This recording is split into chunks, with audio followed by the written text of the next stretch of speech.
Thank you for seeing me before competition. I know you're going to go Crystal Palace and do what you need to do later on. Yeah, Appreciate taking your time out, as usual. Congratulations, bro. For what? You know, so many things to congratulate me for this year, but European gold medalist, man. Yeah, that's it was good. Another one to add to the collection I've got right now, so I'm happy. I can imagine. I mean, I wasn't actually there, which is the first time. I think I've missed the gold medal that you've won. Yeah. And the cycle started 4 years ago, didn't it? In Melbourne with the that was it. With the gold you won here, Commonwealth Games. Yeah. I said that a couple of years ago, and I managed to pick up a gold medal every year since then, and it looked like it was going to be a tough task this year going in because the young French kid Teddy's been jumping so well all year. But I'm going to touch on him in a minute. How does this? Yeah, straight, simple and plain. I mean, talk to me, because going into the competition we're feeling quite good and all the rest of it. I think you picked quite strategically the competitions you were going to enter, and everything seemed to be going according to plan. Was that the case? Yeah, we had a plan at the beginning of the year, and then things changed. The meet I usually open up with, they had some financial problems. We didn't know if it was going to take place, so I had to leave straight from my warm weather training camp and fly to Brazil to compete.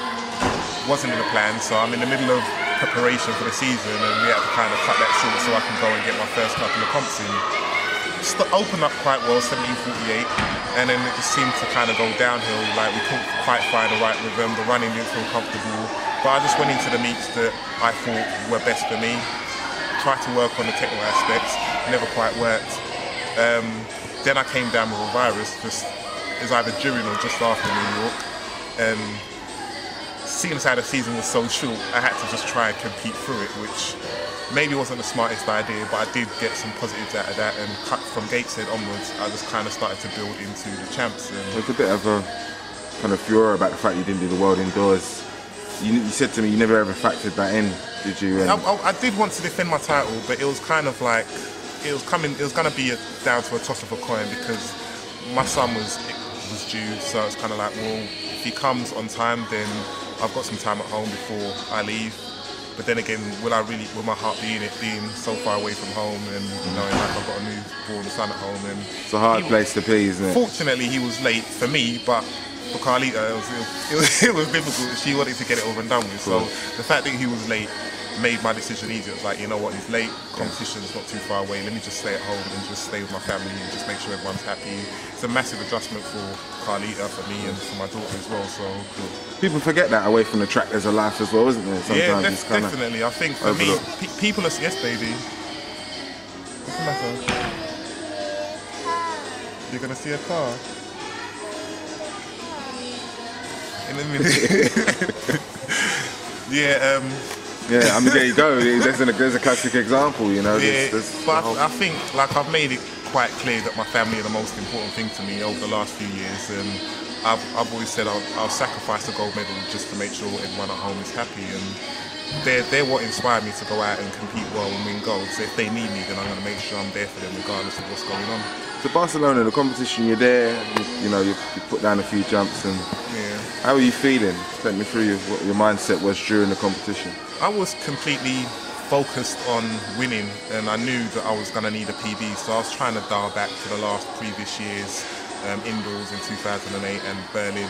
Draw an experience. Just draw my experience of where have I been to go and put in a PB performance, because I knew I was going to need a PB to guarantee that win, and I was able to do that. Me and my coach had sat down and we said we have to take this competition really, like, approach this competition really smartly. Hit him early, hit him hard, like, put him under pressure, then hit him again and put it to bed. And I've got to take my hat off to Aspen, because pretty much everything he said to do that day just worked. He said move it back two, bang on the board, move it in one. Like, everything he said just worked. Fourth round he said, let's kill him. So your faith in him is fully justified? Yeah, definitely. Tamgo, I mean, obviously coming into the competition, he was the big threat, the French guy. Yeah, he was the big favourite. He's jumped very far. I mean, how big a talent is he? He's a very talented kid. He jumped 70 metres before he was 18 years old, 19 years old. So you can see he's got the ability. And jumping 70-90 in New York was something that he was always going to be capable of doing. I thought he did it really quite early at the age of 20, coming on 21. That was quite early, and he's taken it to a different level from where he was jumping in 2008 and 2009 to come into 2010 and put in a consistent series of 1680 jumps plus. Like, he was going to be a dangerous competitor. I was at that point in 2008 where I was jumping pretty much every competition I went to was like 70, 50. I couldn't do no wrong that year.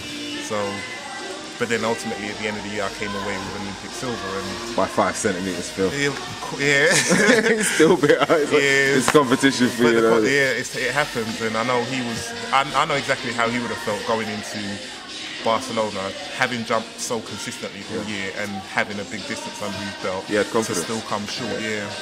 So I mean, obviously for me, I think since then he hasn't jumped too great. Do you think the pressure's kind of got to him? And if you had any since New York or since Barcelona? Since Barcelona, yeah. I think after a major champs, you do go through a downtime, and it's kind of hard to pick yourself up again because he doesn't have any more champs this year. It's pretty much just jumping for Grand Prix, and I'm the kind of athlete who myself focus solely on winning gold medals, and anything outside of that is kind of difficult to pick yourself up again. Luckily, I've got the Commonwealth Games at the end of the year, so I can work over the next couple of months to getting back up to that peak performance and hopefully get another distance like Barcelona or so.